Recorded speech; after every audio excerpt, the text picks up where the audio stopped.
Patalofa tu mai le Faofao pi Fales. Te tasio o tātou whale se fui whaisi laulo nei Samoa o le tātou sabat e se fui la ia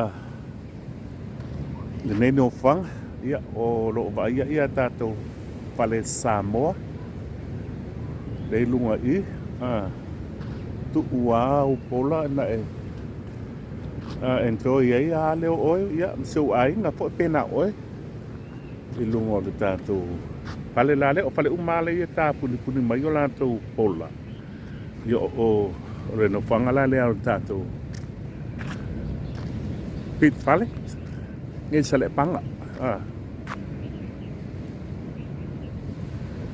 o le sola son fu le savalu a savalu o September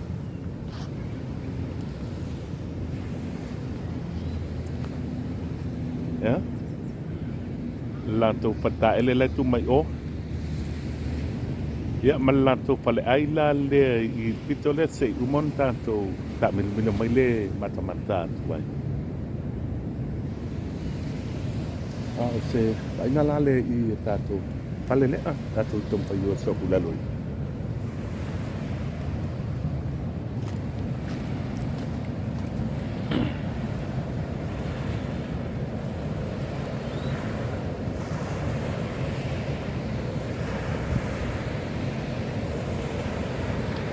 ya ol matafanga le Faofao pi Fales o lo vai a toi o le tātou motu lai tai alman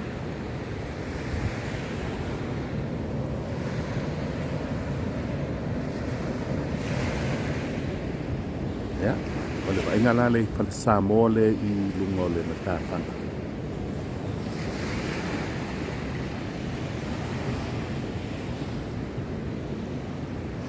o te o makino la pola tongi o pale ia o la lo manu ele tau fua e se lauto sfutala ma wai malau tau saninga ele po ia malau koe facilitai au ka se vai ngana mai le Faofao pi Fales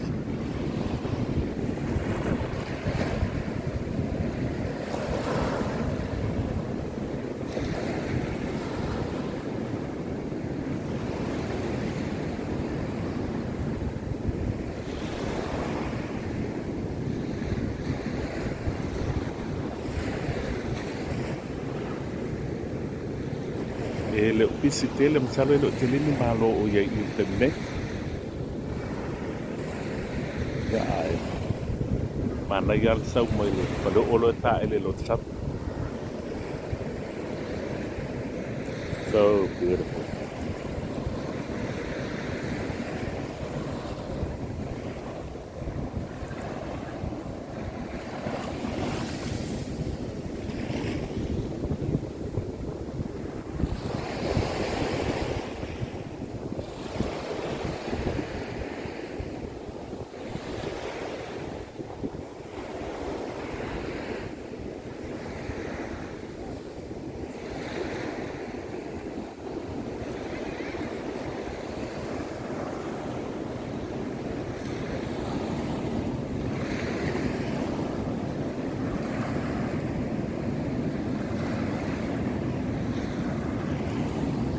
Manei solo la le so le weekend ta fai matino but today is a beautiful day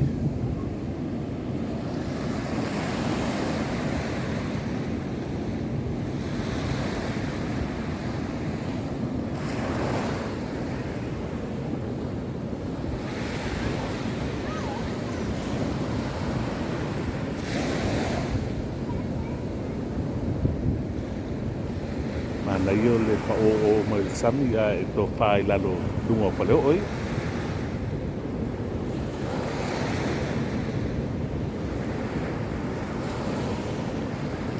o nanga la wala ta Samoa Entertainment TV pa la lo io te lo tato la io tato business salo fo'i le leilo mai mo mai e tātou wata le na pai e ia leo lau pilipilinga. Po pe te pia ta whao mai ai.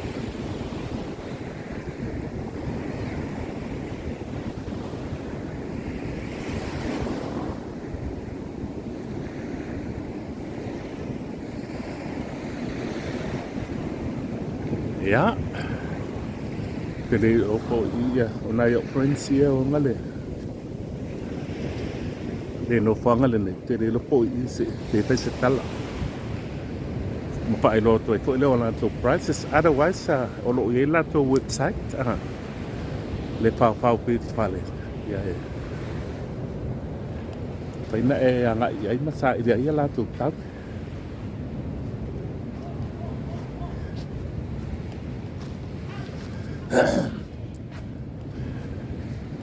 Ai Allah.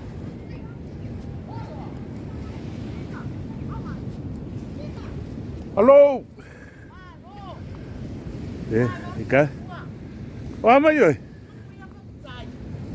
Long time.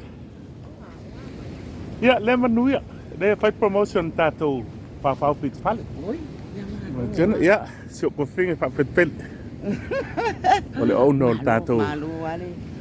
Oh tattoo Palace. Wow. Oh, I'm not missing anything. You got some people here?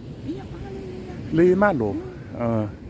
Esa pisia tu talu waingai. Pisia. Kaya was that for slow. Wa makan slow. Oh. Ya, tapi le tu ole adu Ya. On masih ngafot ngai ya. Pam na tu sunga mi ya. Sawa. Lu apa muli aso lu ai ba the end. Suluai ba si tema. Ya. La mga koi fo ini. Le mena tupu. Ya le mena tupu mal de to e mana tua. Yeah. That day is a sad day, yeah. Sad day. Dia tu mantua tala sio tuanga ngene sawasi ilu tina. Alu da ko lungai o. O feo ia. Oi. Ia ale. Oi. Ale sila ba ni sila. Oi. Ya, le Faofao Pits Fale ngai Saleapaga. La we bai tatu fale o uma ia. Isi ia. Wale ala i pare palangi pafo. Ia nai pare Samoa ia alai lalo le matapanga ta ele ai te Oh, le te ba tu le palangi le ia o mai mo manta to at Samoa Entertainment TV. La por ka te pongi le ia. Baru papata si o ono fitu le Faofao Pits Fale se tu le lungo le screen. Mane fitu fafa lima ono o e bungu mela. Ia o afo ila te ko e mai tanu me. Fitu fafa lima ono o. Ia. Male valu fafa tasi ono fitu. Ia nana upa fonga mai. Ia ke smasi de la sa. Pai nela upo ki wa ke ro amaka ko kelengis. Ia o ye ka ko fai deposit mole smasi. Mo ke smasi. Family reunion le pai ngai. Pai ela wa sa pa na ula ke le ka ko fale ai la le. E pai ela wa sa pa na. Ai ia pale kai mai lo kai oh ia ole pala le o mai piko le ka ko aku kai le ko le ma walo malos wa ia le tua le ma ia le li ia on tato pala le so ke kia misi pale ainga oi o ile wa ai oi ia le la city mal tato pala inga salo se kukare ko mai ya tato pala ia man tato pala inga le wa city mai la tato pala inga le fa pe ola fa yutai o le wo o mai nei lungo le san na ngai la ba ia tu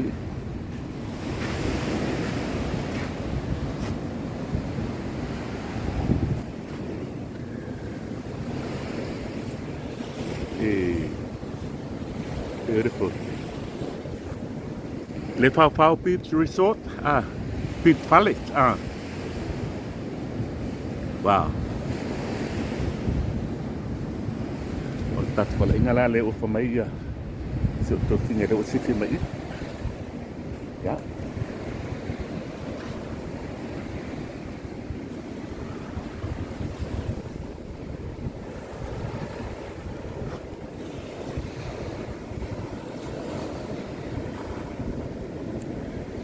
Matangofi wala.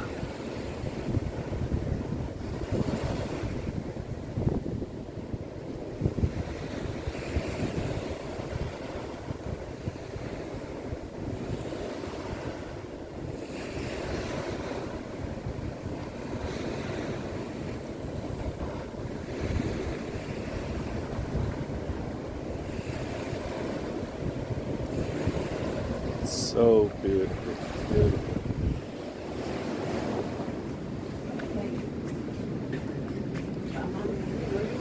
Yeah, I think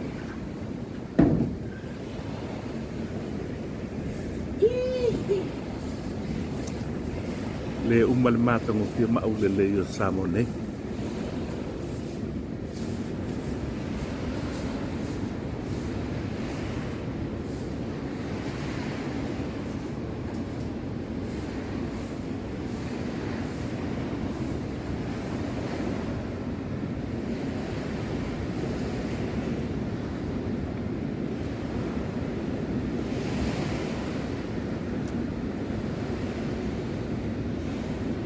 Ya. Tato pala engala o tato Pit Fales. Ya. Lawat. Patay mo la paint. Pero ito. Thank you. Ya mang dia lah tu. Thank you. Bersinoi. Ya. Ya pas. Ya. Nala ua. Tanga mai tato. Faofao Pit Fales. Ngi Saleapaga.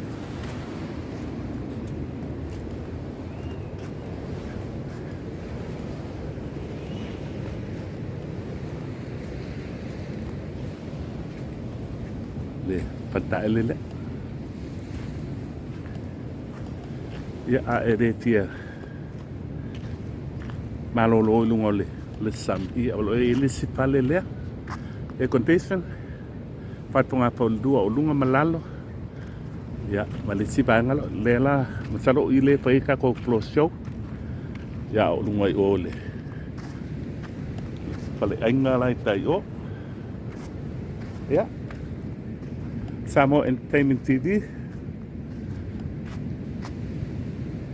Le Faofao Beach Fales. Mai Saleapaga. Lofat.